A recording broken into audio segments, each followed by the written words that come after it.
Assalamualaikum warahmatullahi wabarakatuh. Apa kabar teman-teman? Kembali lagi di channel YouTube Kosim TV.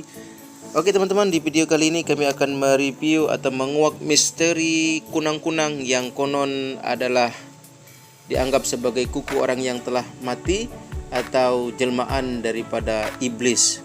Oke teman-teman, sebelum kita lanjut, jangan lupa subscribe yang belum subscribe dan like, komen, share sebanyak-banyaknya, karena semua itu adalah gratis teman-teman dan juga ladang amal ibadah teman-teman. Oke teman-teman, berawal bahwa kunang-kunang ini sering dianggap sebagai hewan pembawa romantisme karena kerlap-kerlip cahaya di ekornya. Dalam beberapa film di Indonesia, kunang-kunang dijadikan sebagai perantara dua sejoli yang sedang dimabuk cinta itu teman-teman. Jadi keindahan kunang-kunang ternyata berbanding terbalik dengan mitos yang beredar di kalangan masyarakat. Di Indonesia, kunang-kunang dianggap sebagai kuku orang yang telah meninggal teman-teman, dan jelmaan iblis. Ini kata orang-orang dahulu ya. Seperti dikutip oleh Apni Tristia Umiarti dan Made Sukana, dua orang tersebut adalah dosen tetap di Universitas Udayana Bali. Dalam karyanya, penelitiannya yang berjudul Kunang-kunang atau Serangga yang Bercahaya, Petualangan Eksotis Malam Hari, menyebutkan bahwa kunang-kunang memang sering dianggap sebagai jelmaan dari kuku-kuku manusia yang telah meninggal, karena kunang-kunang sering ditemui di area pemakaman. Jadi teman-teman, kunang-kunang ini memang banyak ditemui di kuburan atau ya di pemakaman seperti itu teman-teman. Mitos tentang kunang-kunang sebagai jelmaan iblis atau setan juga muncul karena faktor kecenderungan tempat kemunculan hewan bercahaya tersebut di area perkuburan atau pemakaman, identik dengan hal-hal yang menyamakan seperti yang menyeramkan. Contohnya setan atau iblis. Oke teman-teman, jadi kita berpikir kalau di kuburan itu mesti seram, ada setan atau iblis seperti itu. Oleh sebab itu, kunang-kunang dianggap jelmaan iblis atau setan. Jadi selain itu, segala bentuk keindahan adalah godaan. Kunang-kunang itu indah, sedangkan iblis itu menggoda. Jadilah kunang-kunang tersebut disebut jelmaan iblis teman-teman, karena keindahan kunang-kunang menggoda siapapun untuk memilikinya. Oke. Selanjutnya, kunang-kunang juga dipercaya sebagai hewan pembawa keberuntungan. Di dalam situs resmi Nasional Grafik Indonesia disebutkan bahwa rumah yang disinggahi oleh hewan bercahaya atau kunang-kunang tadi dipercaya akan mendatangkan nasib baik, tamu yang tak terduga, bahkan petanda akan terjadi pesta besar atau pernikahan jika dimasuki oleh dari satu kunang-kunang tadi teman-teman. Hal ini yang membuat kunang-kunang disebut simbol keberuntungan. Wow, luar biasa teman-teman. Jadi dia bisa jadi sebuah keberuntungan kalau orang yang mempercaya tersebut ya. Oke, selanjutnya di Jepang, membunuh kunang-kunang dipercaya akan membawa nasib buruk bagi pembunuhnya teman-teman. Hal ini disebabkan oleh kepercayaan Jepang yang meyakini bahwa kunang-kunang yang menghadiri festival musim panas merupakan jelmaan dari pejuang-pejuang yang telah tewas. Wow. Sebuah peninggalan di Amerika Serikat, tepatnya di dalam Scott Country Historical Society di Virginia, menyebutkan bahwa jika salah satu di antara mereka membunuh kunang-kunang, maka mereka harus bersiap-siap untuk tersambar petir. Wow, luar biasa teman-teman, bahaya sekali nih di badai yang akan datang. Mitos tersebut seakan-akan membawa pesan kematian bagi siapapun yang membacanya. Wah, luar biasa teman-teman.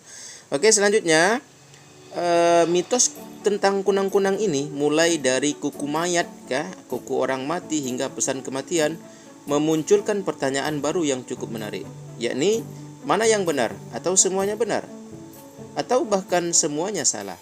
Pertanyaan-pertanyaan seperti ini yang membuat mitos selalu menjadi hal yang menarik untuk diperbincangkan. Oke teman-teman, selanjutnya bahwa seorang semiolog Prancis yang mengimplementasikan semiologi Ferdinand de Saussure dan mengembangkannya menjadi metode untuk menganalisis kebudayaan. Dalam karyanya yang berjudul Mitologis menjelaskan bahwa mitos adalah sistem komunikasi yang merujuk pada suatu pesan. Barthes menyebutnya sebagai laku percaya atau tidak percaya. Bukan sebuah hal yang ada atau tidak, juga bukan sebuah hal yang salah atau benar. Jadi pada dasarnya mitos bukan hal yang harus diungkap kebenarannya, karena mitos bukanlah hukum. Mitos juga bukan sesuatu yang harus diakui wujudnya, karena mitos bukanlah berita yang harus disajikan dengan fakta-fakta yang valid dan kredibel. Mitos adalah kepercayaan, maksudnya adalah suatu hal yang ingin dipercayai atau diingkari. Jadi teman-teman, dengan sebuah mitos ini jangan terlalu dipercayai dan juga tidak terlalu tidak dipercayai, seperti itu. Mitos tentang kunang-kunang sebagai jelmaan kuku orang yang telah meninggal, jelmaan iblis atau setan, ya pembawa hoki, ini yang orang-orang dulu pikirkan tentang kunang-kunang tadi teman-teman, atau bahkan pesan kematian, adalah hal-hal yang perlu dipercayai atau tidak. Bukan hal-hal yang benar atau salah. Keberadaan mitos bukan untuk dibenarkan, tetapi untuk dipercayai atau diyakini. Jadi demikian kata penelitian Prancis ini. Jadi penyebutan kunang-kunang dengan jelmaan kuku mayat dan iblis diharapkan mampu melindungi kunang-kunang dari tangan-tangan jahil manusia yang ingin memilikinya. Itu teman-teman jawabannya. Jadi mitos yang selama ini beranggapan bahwa perutnya kunang-kunang yang menyala kemudian seperti lampu, itu dikarenakan untuk melindungi agar supaya orang takut, orang ngeri seperti itu untuk memegang kunang-kunang tersebut, karena kunang-kunang merupakan hewan yang dilindungi agar terhindar dari tangan-tangan jahil manusia. Di alam bebas, kunang-kunang dapat dinikmati oleh siapapun. Betul, di tangan manusia tertentu. Kunang-kunang hanya akan menjadi koleksi pribadi dan hanya dapat dinikmati secara terbatas. Dengan pemeliharaan yang minim pengetahuan, pengoleksian kunang-kunang bisa membunuh populasi mereka. Iya betul. Hal ini disebabkan oleh faktor habitat kunang-kunang yang harus berada di area berudara bersih dan bersuhu sekitar 18 hingga 25 derajat Celcius.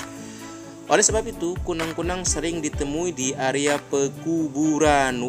Ternyata di pekuburan dingin teman-teman ya. Jadi suhu di pekuburan itu berkisar antara 18 hingga 25 derajat Celcius saja. Kelembapan dan tanah gembur yang dapat digunakan oleh kunang-kunang untuk mencari makan serta bertelur. Selain itu, mitos jelmaan kuku manusia yang telah meninggal juga mengisyaratkan pesan tentang keindahan kematian. Jadi maksudnya bahwa kunang-kunang ini mengisyaratkan keindahan. Jadi jangan berpikir bahwa mati itu adalah sebuah yang sangat seram. Pikiran kita seperti tengkorak, ya kan? Mayat tidak selalu berhubungan dengan hal-hal yang seram atau menjijikkan seperti tengkorak, bangkai, belatung dan seterusnya. Mayat juga dapat menjadi hal-hal yang sangat indah seperti kunang-kunang. Mulai sekarang, janganlah takut menjadi mayat. Yang penting amalnya banyak. Sebab kematianmu akan memunculkan keindahan. Oke, jadi teman-teman, itu mitos tentang kunang-kunang yang ada lampu atau menyala di perutnya yang menjadi sebuah misteri, bahwa itu dianggap sebagai kuku orang yang telah meninggal atau jelmaan iblis, adalah sebenarnya intinya adalah untuk menjaga kelestarian kunang-kunang tersebut, karena hewan ini adalah hewan yang indah dan cantik, enak dipandang, khawatir akan habis dan punah oleh tangan-tangan manusia orang yang tidak bertanggung jawab, maka dimitoskan sebagai kuku orang yang meninggal. Karena ketika mendengar kuku orang yang meninggal, orang akan beranggapan sebuah yang menyeramkan, takut dan menakutkan. Itu pemirsa teman-teman sekalian. Lalu fakta yang sebenarnya apakah yang terjadi sebenarnya pada kunang-kunang tersebut dan dia bisa merubah perutnya pada malam hari berubah atau menyala berwarna kekuning-kuningan. Jadi kunang-kunang adalah salah satu serangga favorit banyak orang karena kemunculannya bisa membuat malam lebih indah. Betul sekali. Pertanyaannya adalah, dari mana asal cahaya berwarna hijau atau kuning itu? Menurut penelitian, cahaya itu bukan berasal dari dunia gaib, teman-teman. Itu dia jawabannya, teman-teman. Ya, ilmuwan Universitas Yale dan Buffalo serta Institut Hotman Woodward mengatakan cahaya itu diciptakan di bagian perut bawah kunang-kunang yang disebut dengan lentera. Jadi itu namanya lentera, teman-teman, yang menyala di perutnya itu. Di bagian lentera itu menurut ilmuwan terjadi ada dua zat kimia unik milik kunang-kunang, yakni luciferin dan adenosine trifosfat. Kurang lebih begitulah, teman-teman ya. Nah, jika kedua zat kimia itu bersatu dan bertemu dengan oksigen yang dihirup oleh kunang-kunang, maka reaksi kimia yang terjadi bisa menghasilkan cahaya. Oh, begitu ternyata ya teman-teman ya. Proses yang sama juga terjadi pada hewan yang bisa bersinar lain, misalnya cacing klorum. Lebih lanjut, cahaya yang muncul di ekor kunang-kunang jantan dan betina itu ternyata adalah alat untuk berkomunikasi ketika masa kawin tiba. Menariknya, kunang-kunang jantan memiliki cara unik untuk mengait si betina. Pejantan yang jumlahnya bisa mencapai ribuan akan mengedipkan cahaya ekornya dengan serentak beberapa kali sebagai sinyal siap dikawini atau siap kawin. Wah, teman-teman ya, menarik sekali.